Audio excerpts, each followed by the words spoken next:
Kemi zhvendosur në hapësirën e intervistës, është bashkuar me mua në studio Ministrja e Shtetit për Inovacionin dhe Administratën Publike, zonja Milena Harito. Mirë se erdhët.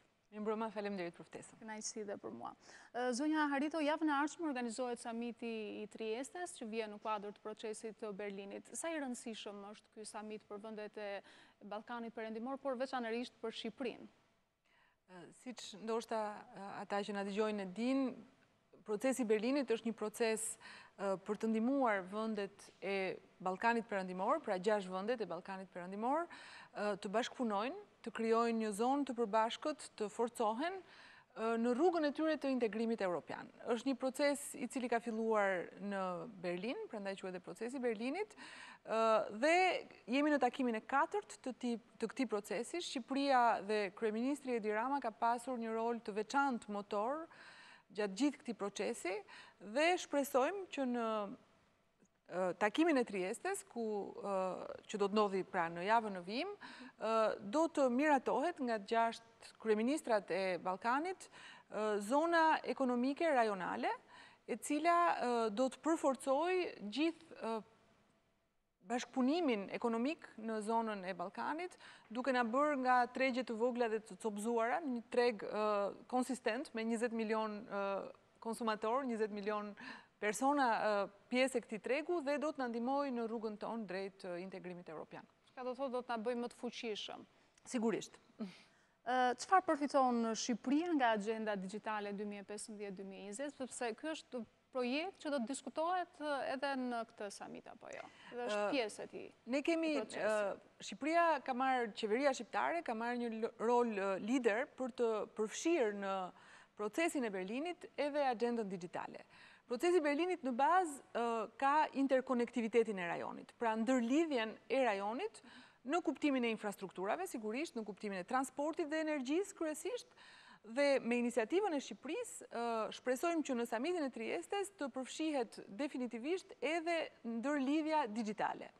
Sepse, për ta thënë thjesht, infrastrukturat e transportit dhe energjisë janë infrastrukturat të shekullit të 20, që të gjithë vendet e zhvilluara i kanë ndërtuar në shekullin e 20. Infrastruktura e këtij shekulli është infrastruktura digjitale, dhe kjo infrastrukturë, ndërlidhja e kësaj infrastrukture, duhet jetë pjesë e këtij procesi në mënyrë që rajoni ynë, pra Ballkani, të kapërcej vonesat që ka patur dhe të eci më shpejt, duke mos akumuluar pra gjithë vonesat e trashëguara me vite.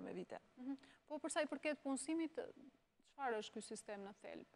Pra, ndërlidhja digjitale bën që gjithë industria e vendeve të Ballkanit të përfshihet në atë që quhet revolucioni 4 industrial, që do të thotë të automatizohet, të digitalizohet, të krijojë vende pune të mirë paguara në fushën e teknologjisë së informacionit, që është fusha e së ardhmes, pra t'ju ofrojë perspektivë punësimi, po jo vetëm thjesht punësimi, po punësimi të mirë paguar të rinjve të gjithë Ballkanit. Dhe për këtë arsye ne Shqipëria mori iniciativën që ta përfshim këtë agendë në agendën e procesit Berlinit. Po, do të kemi krijimin e një dosje të individit, apo ndoshta do të jetë strukturë për zgjedhje e punonjësve? Agenda digjitale... Në tërësi po flas për punësimin, tani se ky na intereson pak më shumë. Punësimi... Nëse keni fjalën për punësimin në fushën e teknologjisë, pra është diçka që do të zhvillohet, duke pasur një treg të përbashkët, oportunitetet janë më të mëdha, dhe Ballkani, si thuash, hyn në grupin e vendeve të cilët kanë diçka për të ofruar, pra zhvillojnë teknologji të cilën mund t'ia ofrojnë vendeve të tjera. Ndërsa pastaj punësimi është pjesë e zhvillimit të gjithë këtij tregu. Të tjera përfitime në kuptimin që Shqipëria është dhe konkurruese në Ballkan, është e gatshme të jetë konkurruese në Ballkan, them në këtë aspekt? Shqipëria është patjetër e gatshme, sepse le të themi në 4 vitet e fundit, pra në 4 vitet e këtij mandati, si asnjëherë më parë, qeveria ka investuar jashtëzakonisht shumë, në mënyrë shumë konsistente, për të zhvilluar, për të modernizuar në radhë të parë për nevojat e veta gjithë shtetin dhe administratën. Pra, në 4 vjet, llogaritet që investimet e bëra në fushën e teknologjisë informacionit janë rreth 100 milion euro. gjë që nuk ka ndodhur asnjëherë më parë. Gjithë investimet në këtë fushë përpara vitit 2013 bëheshin kryesisht nga donatorët e huaj, nga partnerët, por qeveria vetë nuk e kishte këtë fokus. Qeveria ka investuar shumë pra për nevojat tona, për nevojat e modernizimit administratës, por duke investuar në mënyrë masive, ka ndihmuar tregun shqiptar të zhvillohet, sepse këto para kanë shkuar në treg në fundit. Duke zhvilluar tregun, ka nxitur kapacitetet prodhuese në fushën e teknologjisë informacionit dhe njëkohësisht ka dhënë dhe sinjalin gjithë universiteteve që të shtojnë, të përforcojnë kapacitetet në fushën e teknologjisë informacionit dhe fakti është që në këto 4 vite ne jemi përpjekur të mbajmë statistika dhe rezulton që numri i studentëve që ndjekin fushën e teknologjisë informacionit në universitetet publike dhe private është 3 deri në 4 fishuar. Është kjo një formë e Schengenit ballkanik? Kjo nuk ka lidhje drejt për drejt me Schengenin, i cili është më tepër një hapësirë lëvizjeje, por kjo ka lidhje me atë çka ishte në fillim Bashkimi Evropian, pra që ishte një hapësirë që quhej Tregu i Përbashkët Evropian. Dhe në këtë mënyrë filloi Bashkimi Evropian, në këtë mënyrë u zhvillua dhe pastaj më pas u zhvilluan institucionet. Po kështu, pra në zonën e Ballkanit, synimi i samitit të Triestes është të aprovohet kjo zonë rajonale ekonomike dhe kjo zonë rajonale ekonomike do të nxjisë zhvillimin në gjithë Ballkanin duke e çuar drejt Bashkimit Evropian. Ju e përmendët pak më herët edhe reformën dhe padyshim që është një nga prioritetet, ka qenë një nga prioritetet e qeverisë shqiptare dhe vijon të mbetet në Administratën Publike. Keni marrë vlerësime edhe në vitin e dytë nga Bashkimi Evropian. Ju jeni e kënaqur me rezultatet arritura në këto 4 vite në reformimin e gjithë administratës? Unë për nga natyra nuk jam kur e kënaqur, kështu që nuk do thoja jam e kënaqur. Sigurisht është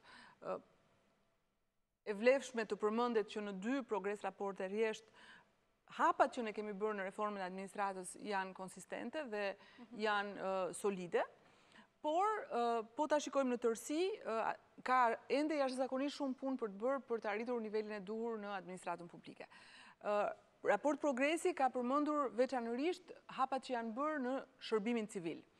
Por unë e kam përmendur shpesh, shërbimi civil nuk është veç se 10 deri në 15% e gjithë administratës. Pra, nëse janë bërë hapa për shërbimin civil, mbetet një punë shumë e madhe për të bërë për gjithë administratën dhe për këtë arsye ne jemi shumë të kënaqur që Partia Socialiste dhe Kryeministri Rama ka marrë një mandat vetëm këtë radhë për të reformuar të gjithë administratën. Kemi një instrument për këtë, për ta bërë konkrete. Ligji i Administratës Publike na detyron të kemi një regjistër, të themi, të gjithë punonjësve publik.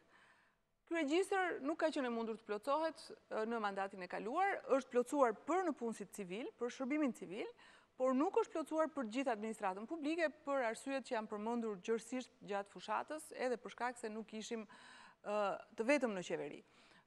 Tani ne me njëherë kemi marrë masa që ky regjistër të plotësohet, pra gjithë administrata publike, rreth 90.000 vetë, të jenë pjesë e këtij regjistri, sepse çdo reformë fillon duke së pari numëruar kë aty, si ka hyrë, me çfarë trajnimesh ka hyrë, me çfarë diplomash ka hyrë, me çfarë vlerësimesh është vlerësuar gjatë punës së administratës dhe kështu ti çojmë përpara burimet njerëzore që janë aq të nevojshme që kjo administrat ti shërbej njerëzve, sepse në fundit gjithë reforma që bëjmë ne në administrat nuk bëhet thjesht për të përzgjedhur disa njerëz, bëhet që kjo administrat jetë në shërbim të njerëzve.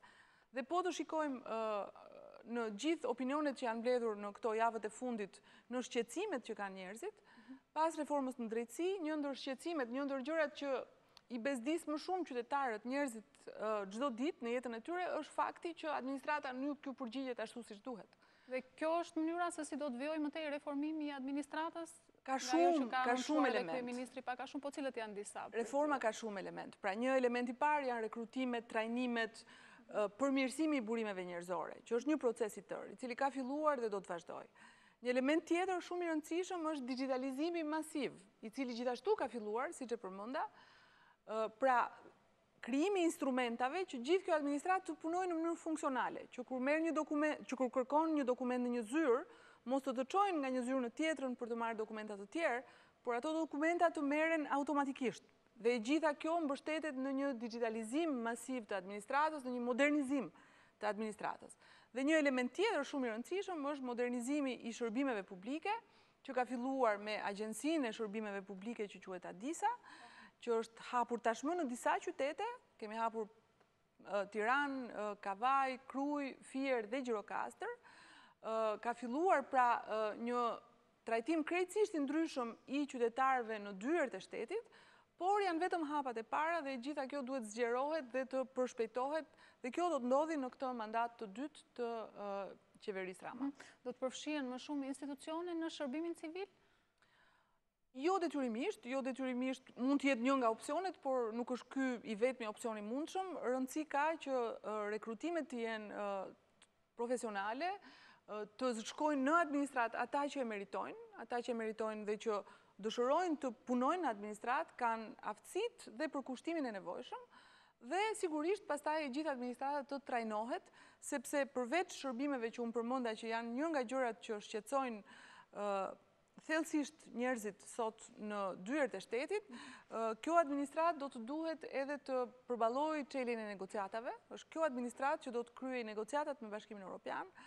Dhe të gjithë vendet që e kanë bërë këtë proces e dinë që është një proces i vështirë, i dhimbshëm, dhe administrata duhet të ngrejë nivelin e vet për të arritur pra në nivelin e kërkuar për negociatat. Dhe trajnimet vazhdojnë për këtë proces? Trajnimet vazhdojnë dhe do të vazhdojnë gjatë gjithë kohës. Ne kemi pas shumë mbështetje nga Bashkimi Evropian. Nesër unë kam një konferencë të përbashkët dhe një shpjegim dhe për mediat me ambasadoren e Bashkimit Evropian në Shqipëri, zonjën Vlautin, për të përforcuar, jemi në mbyllje të një procesi binjakëzimi që kemi patur për administratën publike dhe do të përforcojmë mesazhin që Bashkimi Evropian mbetet në mbështetje të fuqishme të reformës së administratës, sepse nuk ka asnjë rrugë tjetër për të ndërtuar dhe përforcuar shtetin. Është vetëm mënyrë. Megjithatë, duhet thënë se gjatë fushatës zgjedhore pati disa përplasje në administratën publike mes ministrave teknik të Partisë Demokratike dhe punonjësve të Partisë Socialiste, pati disa kërkesa dhe shkarkime. Çfarë ndodhi realisht? Këto përplasje janë prova më e mirë që ato hapat të parë të reformës në shërbimin civil kanë funksionuar. Dhe do më lejoni ta shpjegoj se pse. Reforma e shërbimit civil nënkupton pikërisht këtë gjë, që ministrat që janë persona politik t'i mbajnë duart larg nga administrata dhe nga shërbimi civil. E thënë me dy fjalë, kjo është reforma. Ministri nuk ka më asnjë pushtet mbi punonjësit që janë shërbim civil, në punës civil. Ata menaxhohen nga sekretarët e përgjithshëm, sipas ligjit, dhe përgjegjës për burimet njerëzore janë vetë sekretarët e përgjithshëm që edhe ata janë shërbim civil. Ministrat janë persona politik, kanë kabinetet e tyre politike, pra 4-5 vetë këshilltarët që janë persona politik, por nuk prekin më shërbimin civil. Kjo është reforma. Me sa duket, ministrat teknik nuk e kishin shumë të qartë këtë gjë dhe janë përpjekur të ndërhyjnë në shërbimin civil dhe sigurisht pastaj është qartësuar sipas procedurave që të drejtat e gjithë secilit. Në këtë fushatë zgjedhore pati edhe akuza, edhe para fushatës, por edhe gjatë saj nga opozita, sidomos për përfshirjet punonjësve të administratës publike në fushatë. Ju vetë, si keni parë qëndrimin e punonjësve të administratës? A ka qenë etik? A janë përfshirë? A ka pasur raste? Apo kanë qenë këto në kuadër të akuzave të opozitës, po mbetet për të verifikuar nga dyja palët? U ngrit një task force e posaçme për këtë gjë, që drejtohej nga zëvendës kryeministrja e cila ishte emëruar nga opozita. Dhe kjo task force ka bërë një punë të tërë gjatë përpara dhe mbas zgjedhjeve dhe do dali me konkluzione. Unë vetë nuk jam pjesë e task force-s, sepse aty ka qenë pikërisht drejtoresha e Departamentit Administratës Publike që është në punës civil, pra për të raportuar mbi në punësit civil. Unë kam raportuar si gjithë ministrat e tjerë për punonjësit e perimetrit tim, pra ata që kanë qenë në përgjegjësinë time, dhe nuk ka pas asnjë rast të deklaruar në punonjësit që janë në përgjegjësinë time, që janë rreth 400. Ndërkohë, me sa kam ndjekur punën e task force-s por në distancë, rastet janë të pakta. Të mos harrojmë që krahasuar me vetëm 4 vjet më parë kur kryeministri asaj kohe, zoti Berisha, vënte fushat në përshkolla në orar të mësimit. Pra, Shqipëria ka bërë një hap shumë të madh përpara në këto zgjedhje, me dhënien e një pushteti të tërë opozitës që të kontrollojë dhe me një mbajtje në distancë shumë larg të administratës nga zgjedhjet. Është një hap i jashtëzakonshëm që shpresoj do të mbetet praktika e mirë në të gjithë zgjedhjet e ardhshme. Megjithatë, gjatë fushatës edhe nga ana e ministrave teknik është deklaruar se ushtronin kontrolle vazhdimisht 4 herë në ditë në institucione për të verifikuar nëse punonjësit ishin në institucion. Është problematik kjo me punonjësit apo ishte kontrolli rrept për të tjera arsye? Task Forca, pra ministrat teknik që ishin aty për të kontrolluar zgjedhjet, sigurisht kanë bërë një survejim shumë të rrept këtë herë, edhe sepse ishte hera e parë që kjo gjë ndodhte. Pra, edhe një herë, përpara 4 vjetësh, administrata quhej gjëja më normale që administrata të merrte pjesë në fushat, dhe unë vetë kam nxjerrë në parlament një email që vetë Sali Berisha ju drejtonte ministrave të tij nga emaili zyrtar, duke ju kërkuar që punonjësit e çdo sistemi të sillnin të afërmit të votonin e tjerë, pra të përfshiheshin në fushat. Këtë herë kemi vënë një standard krejt tjetër, jemi shumë të kënaqur që kjo gjë ndodhi. Njerëzit na besuan, na dhanë një mandat të plot, që do të thotë na dhanë një mandat besimi për reformat që kemi filluar. Njerëzit janë të ndërgjegjshëm që këto reforma nuk kanë mbaruar, ato janë në vijim dhe pikërisht për këtë arsye na dhanë këtë mandat të fortë dhe ne jemi shumë të kënaqur, po dhe ndihemi dhe shumë të përunjur dhe koshient përballë përgjegjësisë jashtëzakonisht të madhe që tani ka Partia Socialiste për të çuar përpara këto reforma. Në tërësi, si e vlerësoni këtë rezultat të Partisë Socialiste në zgjedhjet e 25 qershorit, duke qenë se tani keni timonin të vetëm? Rezultati është i merituar, rezultati përforcoi dhe rezultati tregoi që reformat që kryeministri Rama dhe qeveria ndërmorën në këto 4 vite krijuan besim tek njerëzit, se në fundit kjo është detyra e qeverisë. Krijuan besim që janë bërë disa hapa përpara dhe që ne do të shkojmë në drejtimin e duhur, atje ku duam të shkojmë të gjithë drejt Bashkimit Evropian. Po akuzave të aleatit në qeveri Ilir Meta, si u përgjigjeni për shitblerje votash? Presidenti i zgjedhur ka pasur ministrat e tij dhe vazhdon t'i ketë në qeveri dhe ka qenë pjesë e gjithë diskutimeve, mund të ishte pjesë e task forcës nëpërmjet ministrave të tij, kështu që nuk besoj që disa deklarata elektorale duhen diskutuar shumë gjatë. Ju vetë në cilën zonë bët fushat dhe jeni e kënaqur përfundimisht me rezultatin që arritet aty? Unë vetë bëra fushat në zonën e fshatrave të Tiranës, veçanërisht në Fark, në ish komunën e Farkës, që tradicionalisht ka qenë një komunë e djathtë, në cilën herën e fundit në 2015 Partia Socialiste kishte dalë forcë e tretë, dhe këtë herë rezultati në krahasim me vitin 2013 është rritur me 50%, dhe Partia Socialiste është forcë e parë, pra kemi një rritje të jashtëzakonshme. Ka qenë një eksperiencë, si gjithmonë fushatat, një eksperiencë e jashtëzakonshme në kontakt me njerëzit, me nevojat e tyre, me kritikat e tyre, po dhe me besimin që na japin për ato që është bërë dhe me kritikat për ato që nuk është bërë. Kështu që jam sigurisht shumë e kënaqur sepse një rritje prej 50% është një rritje shumë e konsiderueshme. Faleminderit zonja Harito. Shumë faleminderit juve për ftesë.